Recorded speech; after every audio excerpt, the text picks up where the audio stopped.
Hi, everyone. Thank you for coming to my talk. Today, I'll be presenting SAWSense. I first want to quickly contextualize this work within a vision for intelligent surfaces.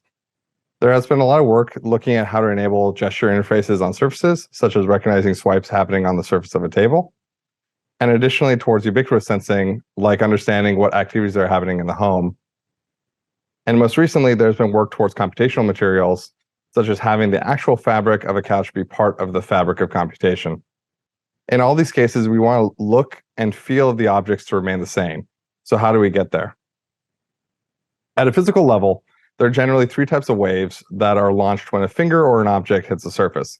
There are surface acoustic waves that travel along two dimensions on the surface of the material. There are traditional bulk vibrations that travel through the entirety of the material. And there are sound waves that travel through the air. However, there have been some challenges with detecting surface events with previously used sensors. Each sensor type has had to consider some trade-offs. For example, microphones, which are easy to deploy and very sensitive, have had to deal with also capturing environmental noise. Accelerometers that are robust to that noise and easy to deploy end up having limited bandwidth and range. And geophones, while sensitive and also robust to noise, are bulky and must be vertically oriented. This work explores the possibilities of using VPUs, which send surface acoustic waves that embody all three of these characteristics. VPUs are voice pickup units, and they were originally designed as bone conduction mics for in-ear headphones. They were designed to pick up waves that travel through the body while rejecting in-ear sounds from the environment. VPUs add a sealed mass spring to a traditional MEMS microphone, which transduce surface acoustic waves to pressure waves that can be picked up by that microphone. This allows you to have the bandwidth and sensitivity of microphones while only capturing surface acoustic waves and not in-ear sounds. We repurpose these sensors to capture saws on a variety of surfaces.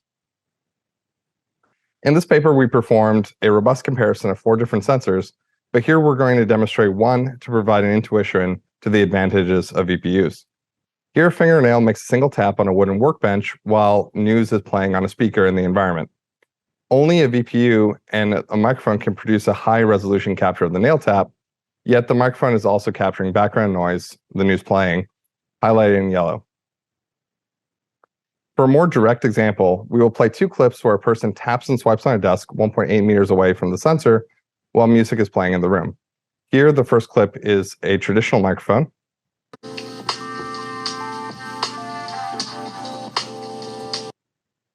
And here's SAWSense in the same scene.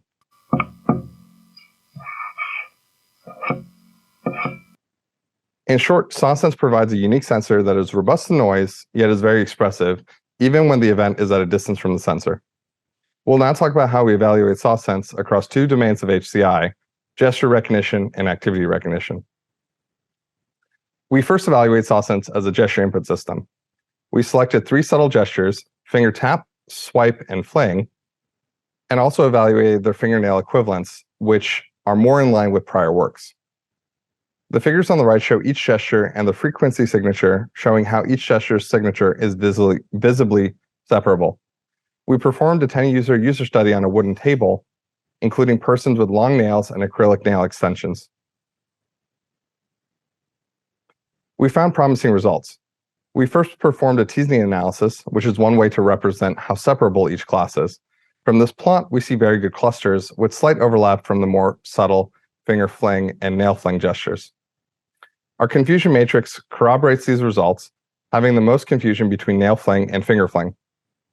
Overall, we found a greater than 97% per user accuracy and an across user accuracy with augmentation, the details of which can be seen in the paper.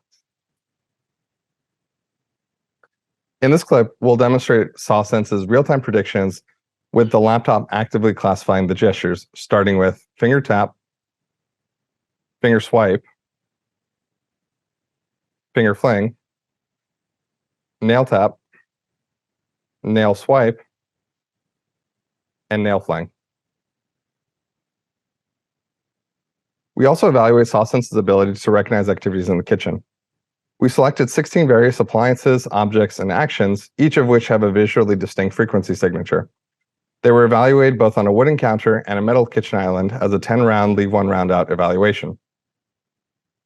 We evaluate SAWSense in a similar way to our gesture evaluation, First, looking at our teasing plot, the categories can be seen to be well separated, which matches our intuition given how different, for example, an air fryer is to a water boiler. We found over 99% accuracy for both wood and metal surfaces and performed a preliminary evaluation generating synthetic features from one material for another material and found 98% accuracy. Additionally, since SAWSense is robust to environmental noise, we can perform real-time classification of kitchen events even when music starts to play in the background. Hey Google, play classical. Got it. Here's a Spotify playlist called Classical Essentials.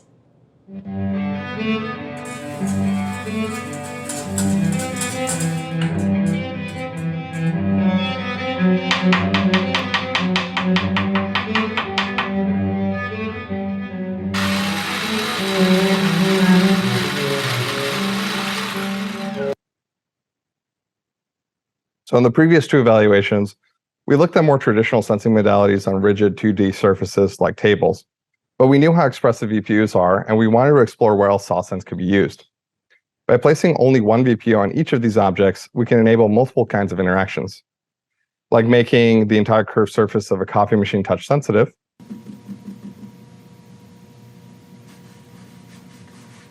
or supporting playful interactions on a toy with a textured 3D printed bone,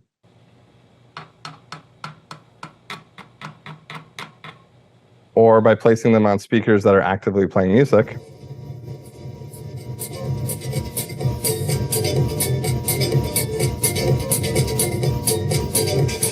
or on soft surfaces like a fabric couch to make the arm touch sensitive,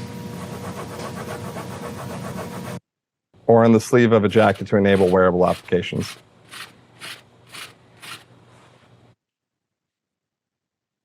Given the length of this talk, I wanted to highlight some of the things in this paper that we couldn't get to. We did an information power analysis to craft custom features for SAWs. We detail our augmentation approaches to boost across user accuracy. We looked at how to generalize SAWSense across materials, so metal to wood or wood to metal.